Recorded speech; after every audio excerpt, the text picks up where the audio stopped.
ओम भगवते वासुदेवाय नमः। जय हो राधे कृष्ण जी की।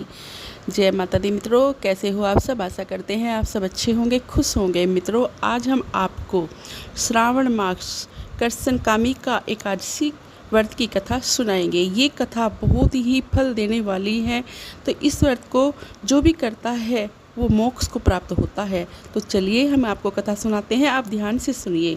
भगवान कृष्ण बोले, हे युधिष्ठिर, सावन मास के कृष्ण पक्ष की एकादशी का नाम कामिका है। इसका महत्व लोक हिताप। एक समय देव ऋषि नारद ने पितामह भीष्म से पूछा। उन्होंने इस पवित्र व्रत में भगवान विष्णु की एकादशी की पूजा की थी। पृथ्वी दान, श्रवण दान, कन्यादान इत्यादि दान के फल से विष्णु पूजा का फल अधिक है।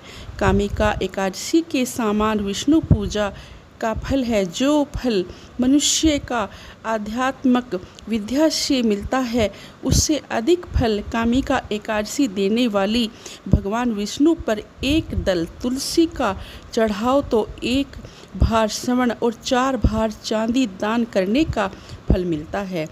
बढ़िया वस्त्र, आभूषण, महंगे महंगे वस्त्र भगवान को अर्पण करने से शीघ्र प्रसन्न भगवान नहीं होते, जितना कि तुलसी दल चढ़ाने से भगवान प्रसन्न हो जाते हैं। तुलसी दल के दर्शन मात्र से ही पाप भस्म हो जाते हैं।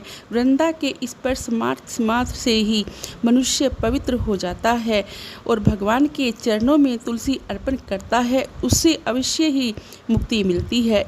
इस महाशय को सुनने से मनुष्य यशस्वी हो जाता है। जो सावन कृष्ण कामिका एकादशी करता है और दान आदि करता है, उसे मोक्ष की प्राप्ति होती है। जब तक वो जीता है, जब तक सुख भोगता है, बस इसको ज़रा ध्यान से ही करना चाहिए। तो मित्रों, मैंने जो आपको एकादशी व्रत की कथा सुनाई है, ये कथा जो है आपको करनी चाहिए। श्रावण कृष्णा कामिका एकादशी जो करता है वो सभी पापों से छूट जाता है और मोक्ष की प्राप्ति उसे होती है। तो इस दिन आपको फलाहार करना चाहिए, जिस दिन आपको व्रत करना है, ठीक है।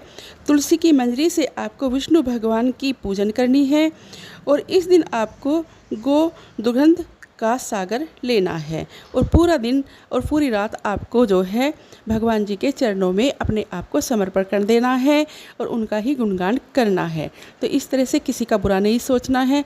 आप इस व्रत को करोगे तो आपके जो है सारे पाप नष्ट हो जाएंगे और जब तक जियोगे आप जो है यहाँ पर सुख भोग कर परम पद को जाओगे, आपको मुक्ति प्राप्त होगी। तो मित्रों, ये कुछ जानकारी थी जो मैंने आपको दी है। अब मैं अपनी बात यहीं पर समाप्त करती हूँ। मिलती हूँ एक नई जानकारी के साथ। जय जय राधे, जय श्री कृष्णा, जय माता दी।